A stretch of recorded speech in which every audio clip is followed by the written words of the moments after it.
Thank you for listening to the Dog Trainers Podcast, a podcast created by dog trainers for dog trainers, or anyone who's ever fallen in love with man's best friend. You know, price point, again, I feel it should be the last thing that we worry about. As long as we're good at explaining and educating people, right? Because the consumer is going to constantly be looking for prices that are quote unquote affordable. But at the same time, what has to happen is they also need to know what the market is, right? Like if I have older clients, if I have clients in their 70s or, mid 70s, back when they were kids, dog trainings were like, $20 a session, back in the day. So when we charge them in the hundreds, 100 some change, they're blown away like, what? Even though we know that the dollar has changed over time, it still seems ridiculous to some people because they don't know what the market is, or they don't know what the market in that area is. And it's really hard for me to say like price points or like what we should be charging for our programs because it's based on region, right? So like obviously LA pricing is very different than, let's say, in the South somewhere, right? Someplace in the rural South, dog training might be a lot cheaper than in LA, right? But the idea is you need to be competitive with whatever your competition. You need to understand that supply and demand. And you also need to make sure that whatever that price is, that it is, whether it's for the privates, the board and trains, the group classes, that price point makes people feel invested into whatever program it is that you're recommending for them. So, group classes tend to be the lowest price. Why is that? Because a person is sharing time with a group of other people, and the amount of energy the trainer actually has to put in is relatively low, right? Now, from a trainer standpoint, I get to actually help a group of people with my expertise at the same time. And I get to be good at it, right? And that's my passion. So it's a win-win. I get to help more people, they get to spend less money, and the dogs get to get trained, right? So that's why a group class can be really beneficial. Now, as we were saying earlier, group classes are scary. They're super scary. So those of you guys who are interested in learning how to do group classes, find someone in your area that runs group classes well and watch them, right? And watch them. That's what I would recommend. And then what we were talking, then the next one would be private training, right? Private training, we kind of see the price points are always higher than group classes because it's your privatized time, your focus, you're focusing on that specific person's needs, and that's perhaps in their specific environment to focus on specific issues, versus group classes have more of a general curriculum. Right. The general curriculum or general goals that we kind of follow in order to get our dogs from point A to point B in the class curriculum. This one is more privatized and specialized for the clients at hand. So these two tend to be the cheapest forms of training for people. However, as I'm sure you can relate, there are people who we know this privates or group classes would not suit their dogs for success. Right. Would you mind? Let's talk about the other two variables, behaviors and the training capacity and all that stuff, of what kind of things would maybe push us against or disqualify people from being able to do group classes or private training. I mean, without getting too technical about it, there's something that I can think of straight off the bat, which is, you remember, because the obvious stuff would be like a reactive dog, right? Something that's it's clear. It's a risk factor. You can't bring a reactive dog. I don't care if it's dogs or people or whatever the case, because you're risking something, right? So, but then there's other things that would disqualify a dog, in my opinion, from a group class that maybe isn't as obvious as like an aggressive dog. Like I think of a really shy, nervous dog like Snowball. Snowball, for those of you guys who don't know, was a dog that Brent and I trained in LA. It's been, I don't know, a few years now. And she was the sweetest thing in the world. There was no aggression in her at all, but she was the most nervous dog, man. She was shut down by every little thing. And so that dog would have not flourished one bit. It would be horrible. Let me interrupt you real quick. So I just started a group class this past yesterday, and there are 9 puppies under the age of 8 months in that class. And 6 of those 8 puppies are nervous of humans. And the reason for it is because of COVID. These dogs could not have gotten out of the house to get socialized. The parents weren't walking them as much because of the scare of the virus. There's so many different reasons. But I went to go give these puppies treats, and half of them were scared of me. It's crazy. But anyways, I didn't want to cut you off. But no, you're yeah, okay. that's it's a fascinating point, because exactly what I was looking at it getting into was, not only wouldn't Snowball have done well in a group class at all, but I think it would have done her more harm than good, at least in that stage in her life. Last time we saw her, she was a different dog, but but that was hard work, and it was a board and train situation. But anyway, just to touch on price point one more time, by the way, trainers, when you're factoring the potential downside of a program, you have to understand, even if the group class is the cheapest option for the owners, just from a business standpoint, dog training or no dog training, you're being paid money to solve a problem, right? My dog needs training, my dog needs whatever. Right. So you should be effective in solving that Correct, problem. because if you're not, it doesn't matter if it was the cheaper option, you didn't even solve the problem. So it was just money down the drain. They would have been better off spending a little bit more, but actually getting the result. And it's our job to delineate those differences of like, look, man, I know it costs more money. I understand, I have a client right now who, it wasn't about money. I mean, they seem like they're in a good spot financially, but the mom was having a really hard time letting go of her dogs. I've got two dogs from one family right now for a 3-week board and train, each of them. And, and she had like a really hard time letting them go. She texts me like on the regular, but there's these different circumstances that would kind of make it difficult for someone to go with a certain program. But it was my job as the trainer to look at what these dogs were experiencing, what her ultimate goals were, and say, you know what, I think this is the way to go. Now, when we get back into behaviors, yes, an aggressive dog is not a good candidate for group classes. I don't think a really nervous dog is a good candidate for group classes. I think that COVID has made things very difficult. I think that, and for more reasons than one, because nobody wants to do group classes, or at least or less than before anyway, or, so there's all these different things in effect there. And I think that the owners, when we're talking about behavior, their expectations have to be weighed, with everything else. As well as the environment itself, meaning, for an example, I just want to hear your opinion on this, right? So yeah. Let's say, you go and do an eval with a person, you talk to them and, nothing is horribly out of the ordinary. Let's say they seem reasonable. They seem like their expectations are somewhat realistic, whatever the case, but the environment just may not be conducive. Maybe it's, like a single mom with 5 kids or, and right. So what are your thoughts on that?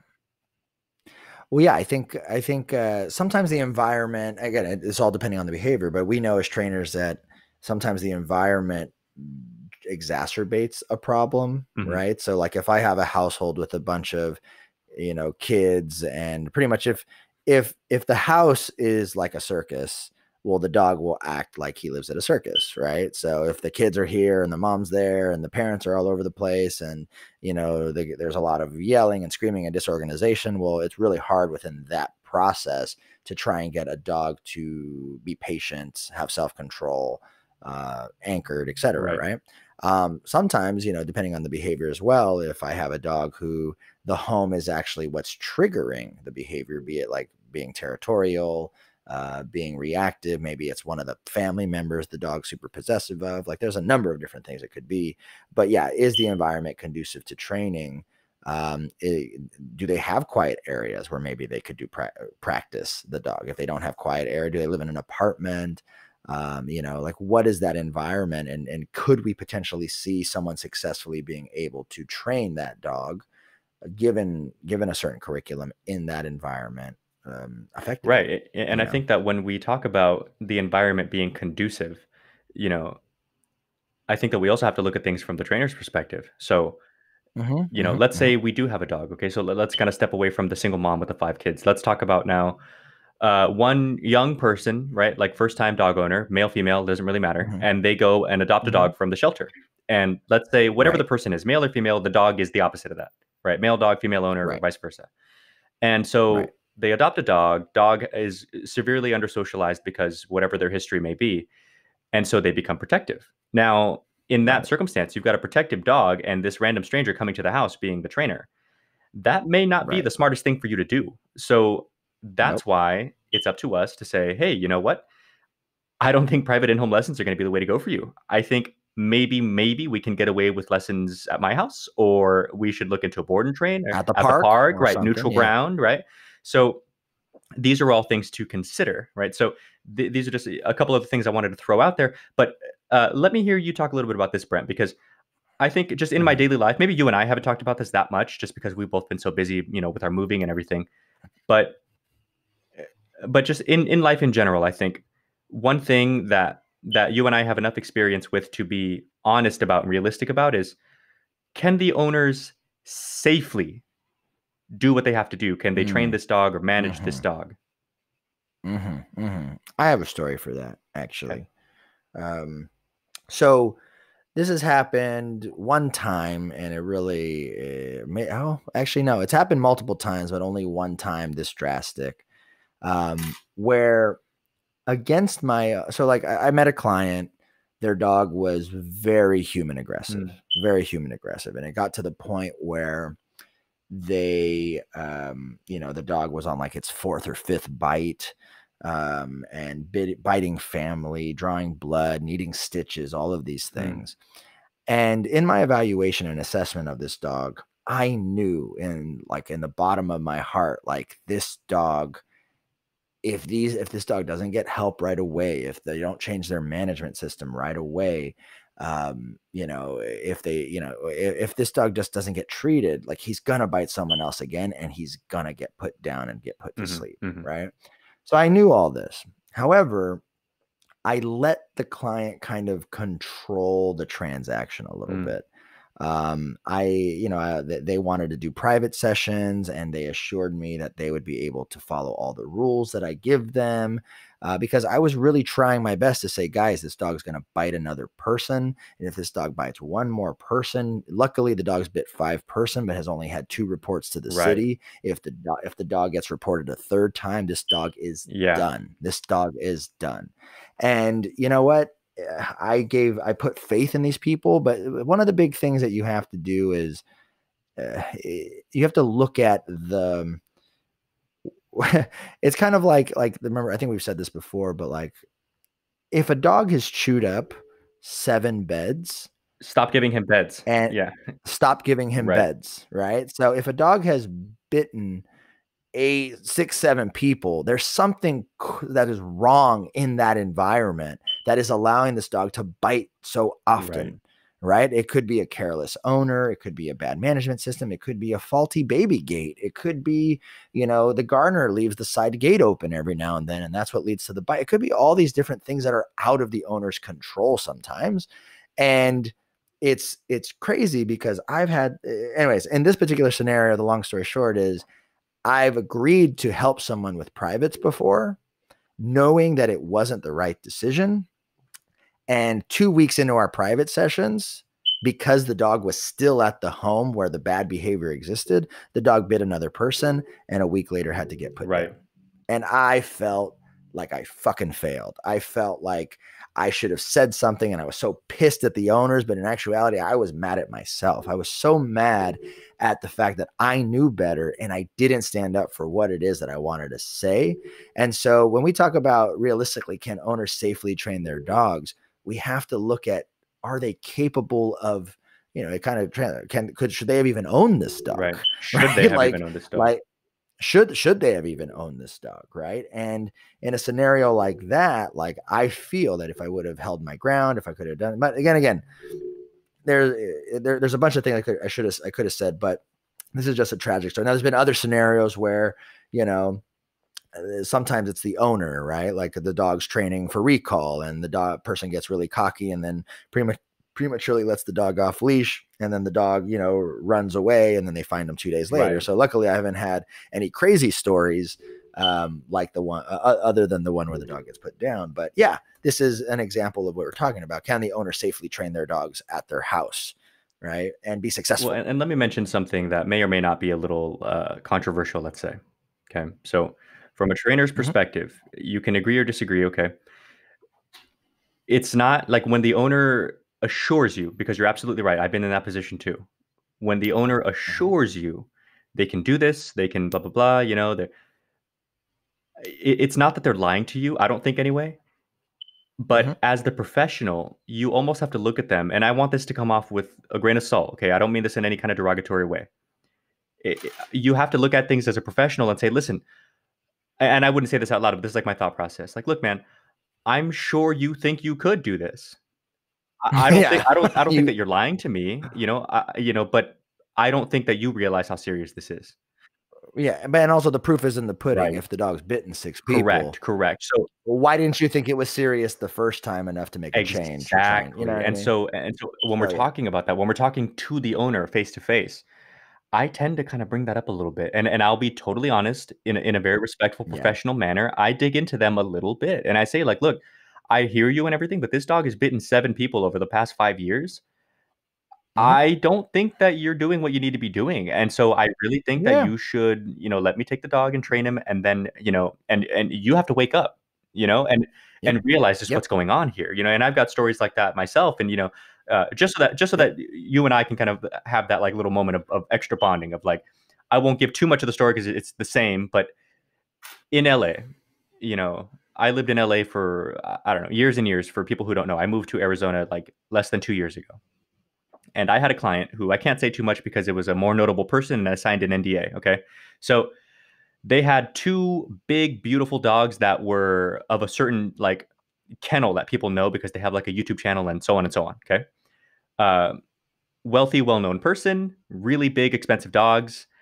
And this person was like a very archetype, like Hollywood big shot kind of person, meaning they say all the right, like they're just a huge personality and they say all the right stuff. I'd say, here, do this, this, this, this, this. And they go, oh, yeah, yeah, yeah. And they were just like all about it, but they never did the work. And so it did come to a point to where I had to just let this client go because I knew from the beginning, and this person clearly had like the means to do board and trains. They just didn't want to give the dogs up. And they would rather do privates. And I went, okay, same thing. They kind of control the situation. I almost ended up doing like a private lesson a day, which I didn't want to do, but they wanted to do it. And I was like, you guys realize it's this much? And they were like, sure, whatever. They had the money. But all the lessons in the world, I mean, the dogs were trained and everything, but it just didn't change anything.